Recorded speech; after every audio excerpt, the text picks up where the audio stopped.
É abusivo dizer que os homens são dotados de razão. Não são racionais aqueles que se deixam ensinar pelas palavras e os livros dos sábios antigos, mas são racionais aqueles cuja alma é dotada de razão e que são capazes de discernir o que é o bem e o que é o mal. Fugindo de tudo o que é mal e nocivo, eles se consagram ao estudo do que é bom e útil.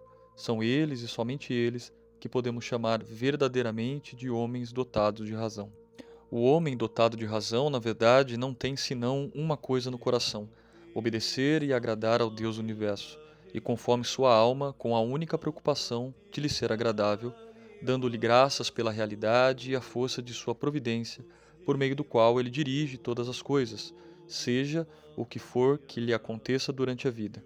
De fato, seria fora de propósito agradecer pela saúde do corpo aos médicos que nos prescrevem remédios amargos e desagradáveis, enquanto recusamos a Deus a gratidão por coisas que nos parecem penosas, como se não soubéssemos que tudo o que acontece é como deve ser e para o nosso bem, pelos cuidados da providência, pois o conhecimento de Deus e a fé nele são a salvação e a perfeição da alma.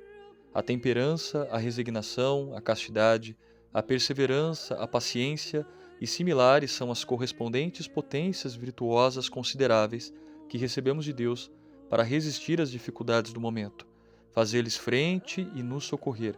Se exercermos e mantivermos essas potências, perceberemos que daí em diante nada mais difícil, doloroso e intolerável nos acontece, com o pensamento de que tudo é humano e pode ser dominado pelas virtudes que estão em nós. Os que não têm a inteligência da alma não pensam assim, pois eles não compreendem que tudo acontece para o bem e como se deve, para nosso benefício, a fim de que brilhem as virtudes e que sejamos coroados por Deus. Se você pensa que ter dinheiro e mostrar opulência não passam de aparência ilusória e passageira, se você sabe que a vida virtuosa que agrada a Deus o resgata das riquezas, e se você refletir seriamente nisso e guardar na lembrança, você não mais gemerá nem se lamentará, você não acusará ninguém, mas em tudo dará graças a Deus, vendo aqueles que são piores do que você apoiarem-se sobre a eloquência e o dinheiro, pois este é para a alma um mal tão grave como a cobiça, a ambição e a ignorância. É examinando a si mesmo que o homem dotado de razão experimenta o que lhe convém e lhe é útil, o que é apropriado à alma e lhe é vantajoso, e o que lhe é estranho. É assim que ele evita o mal que é nocivo à alma, por ser-lhe estranho e separá-la da imortalidade. Quanto mais modestamente vive a pessoa, mais ela é feliz, porque tem poucas preocupações. Ela não precisa se inquietar com servidores e com trabalhadores. Ela não procura possuir animais, pois os que se deixam acossar pelas preocupações e tombam diante das dificuldades que elas lhe ocasionam, acabam por desgostar-se de Deus. Mas então, este ciúmes que não está senão em nós irriga a morte, e ficamos a errar pelas trevas de uma vida de pecado, sem conhecermos a nós mesmos. Não se deve dizer que é impossível ao homem alcançar uma vida virtuosa, mas sim que isto não é fácil. Esta vida não está ao alcance de qualquer um, mas partilham a vida virtuosa aqueles dentre os homens que se consagram à piedade e cujo intelecto é amado por Deus. Pois o intelecto comum está voltado para o mundo, e ele é mutante, ele nutre tanto bons como maus pensamentos. Ele se altera por natureza e se dirige para a matéria, mas o intelecto amado por Deus sabe preservar-se do mal que a negligência suscita no homem. Os homens incultos e ignorantes transformam em zombaria as palavras dos outros e recusam-se a ouvi-la quando sua ignorância é repreendida. Eles querem que todo mundo seja como eles. Da mesma forma, os homens depravados em sua vida e em seu comportamento arrumam-se para que todo mundo seja pior do que eles. Eles imaginam que, em meio a tantos vagabundos, serão considerados irrepreensíveis. A alma descuidada se perde e se suja na malícia que lhe apresenta o deboche, o orgulho, a avidez, a cólera, a agressividade, a fúria, a brutalidade, os queixumes, a inveja, a cupidez, a rapacidade da dor, a mentira, o prazer, a irresponsabilidade, a tristeza, a preguiça, a doença, a raiva, a vergonha, a fraqueza, o erro, a ignorância, as mentiras, o esquecimento de Deus. É por esses males e por outros semelhantes que a pobre alma que se separou de Deus é castigada. Aqueles que desejam levar uma vida virtuosa, piedosa e louvável não devem ser julgados por seu comportamento, que pode ser simulado, sem por sua conduta, que pode ser enganadora. Mas como os artistas, os pintores e os escultores, é por suas obras que eles revelam sua conduta virtuosa e amada por Deus, e que eles rejeitam como armadilhas todos os prazeres maus. Aos olhos daqueles que possuem o juízo são ser rico e bem-nascido, mas possuir a alma inculta e a vida desprovida de toda virtude equivale a ser infeliz, assim como é feliz aquele que a sorte fez nascer pobre e escravo, mas cuja vida é ornada de virtudes. Assim como os estrangeiros se perdem pelos caminhos, também os que não têm nenhum cuidado com a vida virtuosa se perdem, deixando-se enganar pelas ilusões. Devemos chamar Criador de homens aquele que é capaz de domar as naturezas incultas ao ponto de fazê-las amar a instrução e a cultura. Da mesma maneira, aqueles que transformam os desviados, inspirando-lhes uma conduta virtuosa que agrada a Deus, também devem ser chamados Criadores de homens, pois eles remodelam os homens, pois a doçura e a temperança são para as almas humanas uma felicidade e uma boa esperança. É preciso que os homens se conduzam em verdade como convém a seu comportamento e sua conduta. Uma vez operado este redirecionamento, torna-se fácil conhecer as coisas de Deus. Com efeito, aquele que venera a Deus com todo o seu coração e com toda a sua fé, recebe a providência divina a possibilidade de dominar a cólera e a cobiça. Ora, a cobiça e a cólera são a fonte de todos os males.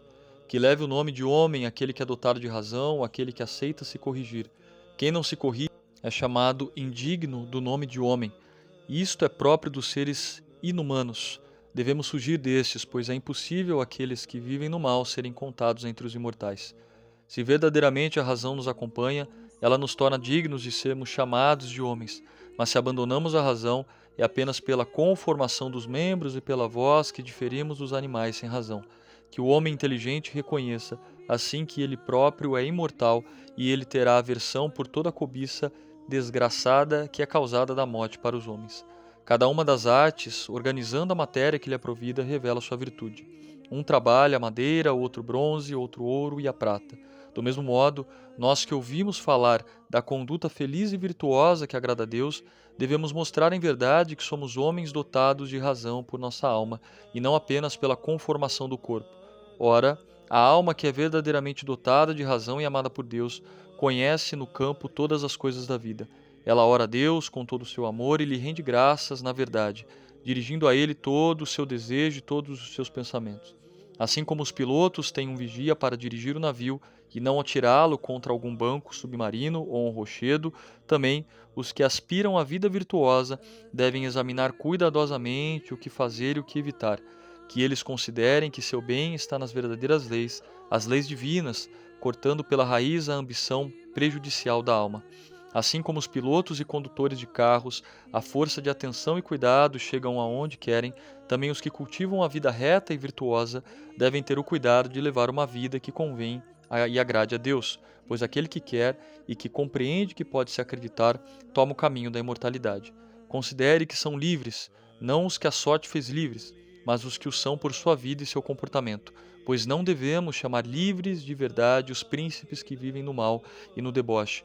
Eles são escravos das paixões da matéria. A liberdade e a felicidade da alma é a pureza fiel e o desdém pelo que acontece. Lembre-se de que é preciso sem cessar dar seu testemunho aos olhos dos outros, mas por sua conduta virtuosa e pelas suas próprias obras.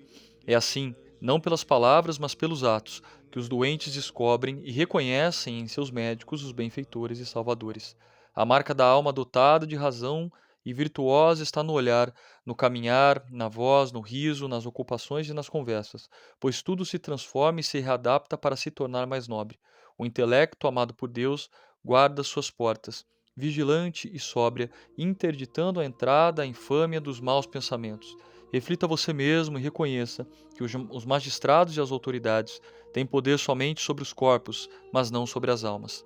Guarde sempre consigo esta convicção: se eles ordenam uma violência ou um absurdo ou uma injustiça nociva à alma, não devem ser obedecidos, mesmo que maltratem seu corpo, pois Deus criou a alma livre e capaz de decidir por si mesma se ela faz o bem ou o mal. A alma, dotada de razão, dedica-se a se livrar da ambição, do orgulho, da arrogância, da falsidade, do ciúme, da rapacidade e dos vícios que lhes assemelham. Todos esses vícios são obras dos demônios e de uma vontade má, mas um esforço e um cuidado perseverantes corrigem tudo isso no homem cujo desejo não se orienta para os prazeres fáceis.